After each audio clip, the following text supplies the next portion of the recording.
what's up? It's Richie here with Statifying Football. This is your Week 15 college football. These are the primetime games.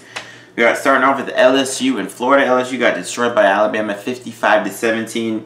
TJ Finley was 14 of 28, 144 and a touchdown. Max Johnson 110. Keyshawn Boot 8 catches, 111 yards.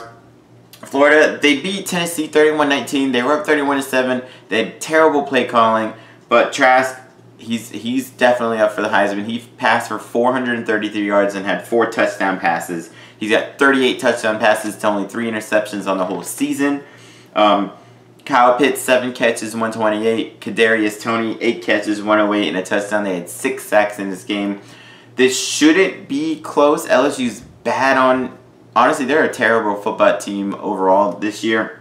Florida has a running game, but they've been... Kyle Trask has been on fire. This shouldn't be a very close game. Florida is favored by 23. I think maybe at some point they'll be up by more than that. Maybe they win by a little bit less, but I can see them winning pretty handily. It might be close, maybe even the first half though, but I think Florida will run away with it. All right, Oklahoma State and Baylor. Oklahoma State lost to TCU 29-22. Spencer Sanders, 16 of 34, 270 yards, 1 touchdown, 1 pick.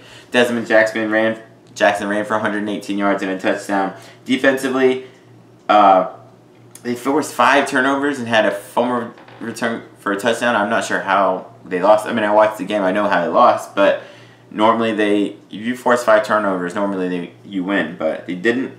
Baylor, they lost a pretty close game to Oklahoma. They only lost 27-14. They held Oklahoma to only 269 total yards. Normally, Oklahoma has that like in the first quarter. Charlie Brewer passed for 263, 1 touchdown, 2 interceptions, but did run for 1 touchdown. Defensively, they had 4 sacks. They only ran for 25 yards as a team in the game, though. I think this will be pretty close, but I think Oklahoma State has a little too much firepower for Baylor. But this could be pretty high scoring, could be a pretty fun game to watch. But I got Oklahoma State coming out in the end. All right, Louisiana Tech and TCU, kind of an interesting non-conference matchup. A good CUSA team in Louisiana Tech against a pretty decent Big 12 team in TCU. Louisiana Tech, they beat North Texas 42-31. Luke Anthony passed for 110, 2 touchdowns and a pick. Israel Tucker ran for 161 yards and 2 touchdowns. They had 4 sacks defensively. TCU had a bit of an upset against Oklahoma State, beating them 29-22. Max Duggan, 265 passing, 1 touchdown, 1 pick, plus 104 rushing yards and 2 touchdowns. Darius Davis, 6 catches, 139 and a touchdown. Quentin Johnson, 3 catches, 114. They had 501 yards of offense. They turned over 5 times in that game. Somehow they still were able to win. I think this will be TCU's favored by 21.5. I think it'll be a little bit closer than that because Louisiana Tech is a pretty good CUSA team, but I do think TCU should be able to win.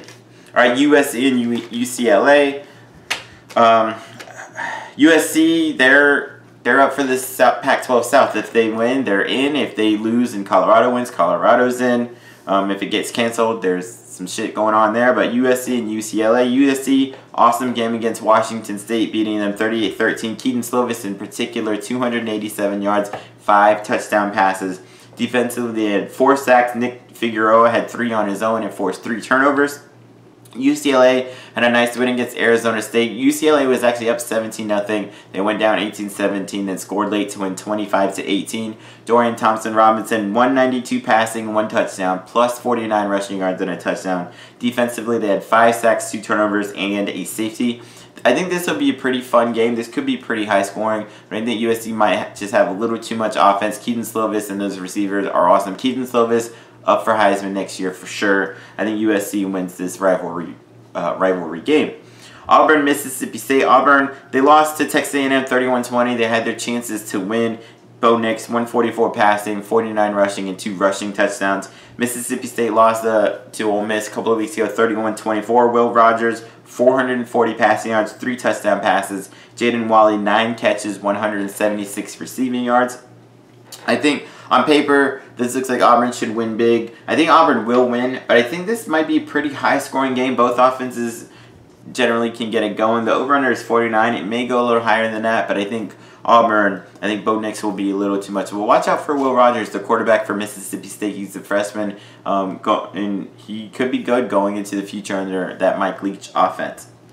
All right, Virginia and Virginia Tech. Virginia a couple of weeks ago beat Boston College 43-32. Brennan Armstrong had a really good game. 287 passing, 1 touchdown, 1 pick, plus 130 rushing yards and a touchdown. They had 549 total yards of offense. Defensively, had 4 sacks and 3 turnovers, but they did give up 513 yards. And they played Virginia Tech, which has a pretty decent offense with Hendon Hooker there. They got killed by Clemson 45 to 10. I think this will be a close game. I think this will be an exciting game. I think this will be a pretty high scoring game. I'm kind of leaning Virginia, but this really could come down right to the end. But I'll go with the Cavaliers winning their 2nd year in a row in that rivalry. All right, Utah State and Colorado State. Utah State lost to Air Force a couple of weeks ago, 35-7. Andrew Peasley was not very good. 123 passing, 1 touchdown, 2 interceptions, plus 53 rushing yards. They only had 232 total yards of offense. Colorado State lost to San Diego State 29-17. Patrick O'Brien wasn't good at all. 11-24, 114, and a pick. I think this could be a pretty high scoring game. Patrick O'Brien's a good passer for Colorado State. Andrew Peasley, even though he didn't have a very good game there, he's shown some promise the past few games. I'm kind of going back and forth with this one. I'm kind of leaning Utah State. I think Peasley has impressed me enough that I want to go Utah State there. All right, San Diego State and BYU, kind of a big non-conference game. San Diego State beat Colorado State 29-17. Jordan Brookshire only had 130 passing yards and a touchdown and ran for 38, but that's all they needed. Defensively, they forced 2 turnovers. They had a kick return touchdown and a punt return touchdown in that win. BYU lost a really great game against Coastal Carolina. Both teams were undefeated. They only lost 22-17. They were 1 yard away from scoring the winning touchdown at the end. I think Zach Wilson lost the Heisman race. He was kind of up for it, whatever. But he 240 passing, 1 touchdown, 1 pick, 55 rushing there. Tyler Algier 106 rushing and a touchdown. Dax Milne 6 catches, 106 and a touchdown. There, I think this is BYU's good offense. San Diego State always has one of the best defenses in the country. The difference is BYU plays some pretty decent defense, and San Diego State has nothing on offense. They don't have a running game, quarterback, anything. So I'm going to go with BYU to win that one. All right, Stanford and Oregon State. Stanford had a nice win against Washington, 31-26. Davis Mills, 252 passing and a touchdown. Austin Jones ran for 138 and 2 touchdowns. Oregon State, they lost a close game to Utah, 30-24. They had their chances at the end to win it. Chance Nolan passed for 202, 1 touchdown, 1 pick, and ran for 36 yards. This could be a close game, and I'm going to go... It kind of depends if Oregon State, if Jamar Jefferson comes back at running back, but I'm leaning Stanford, so I'll go Stanford there. All right, Cal and Washington State. Cal had a big upset against Oregon, beating them 21-17. Chase Garber's 183 passing, 1 touchdown, 1 interception. They forced 2 turnovers, and that was the difference in the game. Oregon was going down possibly for a winning score, and Cal forced a turnover with like a minute left to win. Washington State, they lost to USC 38-13. Jaden Delord didn't have a very good game. He only passed for 134 and 2 interceptions. They turned it over 3 times. I think Washington State will be one that bounces back. They still have a pretty potent offense there. Can pass it all around. I think Washington State gets this win over Cal. All right, Fresno State, New Mexico. Fresno State, they lost to Nevada 37-26. Hayner passed for 485 yards, 2 touchdowns, and ran for 1. Carrick Wheatfield, 6 catches, 113 and a touchdown. Jalen Cropper, 7 catches, 107. They had 599 total yards. They turned over 2 times, and they just couldn't score. They could move it between the 20s, but when they got into the red zone, they'd either turnover or go for a 4th down and miss it or whatever. New Mexico had a surprising win against Wyoming, beating them 17-16.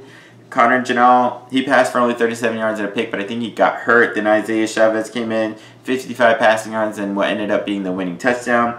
Bobby Cole ran for 131 yards.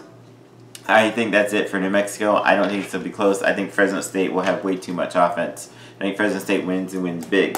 And then the final game of the night, UNLV at Hawaii. UNLV lost a couple of weeks ago to Wyoming, 45-14. They had 2 quarterbacks play. They sucked. They passed for 158 and an interception. Hawaii, they lost their last game against San Jose State, who is still undefeated.